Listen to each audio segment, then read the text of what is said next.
So back when we had all the furor over gay priests and doing gay marriage, etc., and all this was happening, there were churches that of course decided they wanted to leave, and that is just the issue. They can vote to leave, but then they need to leave because it's our building. And of course they didn't want to do that. They wanted to stay in their church. So most of these folks got together and came up with a plan together, and they said, I've got it. Let's start with the churches in Virginia. Let's take a church in Virginia that wants to leave the communion and have them vote to go out, because those churches were incorporated before the United States of America existed and the Episcopal Church existed. They were Anglican churches. They were formed in like 1680, 1690, back there. So they said, so we'll go there first, try to take those churches, we'll have a precedent, and then we'll be able to take all of our take the buildings too. They've lost every single piece so far. So as far as I know, unless something's happened recently and I haven't heard it, all those folks have lost. So they started with the Virginia churches. They all tried to take the property. Every judge said, that doesn't count. Don't be ridiculous. And they made them leave. And the church, the building stayed with the Episcopal Church. Thanks for bringing that up. Steve? In Grants Pass, the church that we go to had a falling out about the homosexual issue. Yep. And a whole bunch of people in that, it split the church in half. Okay. And the half left and formed an Anglican church. Right. And they affiliated themselves with a church in Africa, I assume. I don't know who they affiliated with. That's sad. So they're saying, we're not in the Episcopal Church anymore, we'll go to another part of the Anglican communion and be a part of them. That's sad.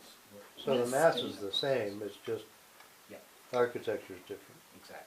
What state is So that? what they did is the ones that wanted to go really? with the other one, they went, and the ones that didn't just stayed there. Yeah, in right. the building. Come and maintain Right, that. so we've had some cases here where entire congregations wanted to leave the Episcopal Church, and they did.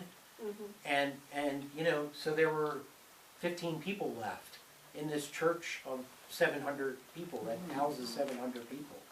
And we've had some really interesting challenges about how to do that. But there are some priests out there now that have become experts at rebuilding community from scratch and getting the people back. One of them was with us at one of our diocesan things a couple years ago, and I think he was in Atlanta. And so they sent him there. There were 20 people in a cathedral-sized building. But they're almost back to full strength now. Really? It's pretty cool. Quite a task.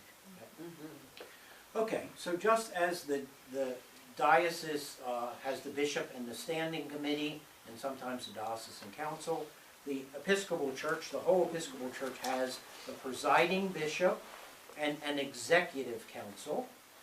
And that executive council is elected at General Convention, which is held every 3 years. Okay?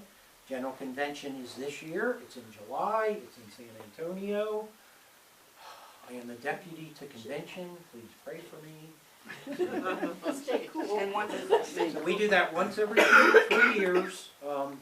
General Convention. Okay.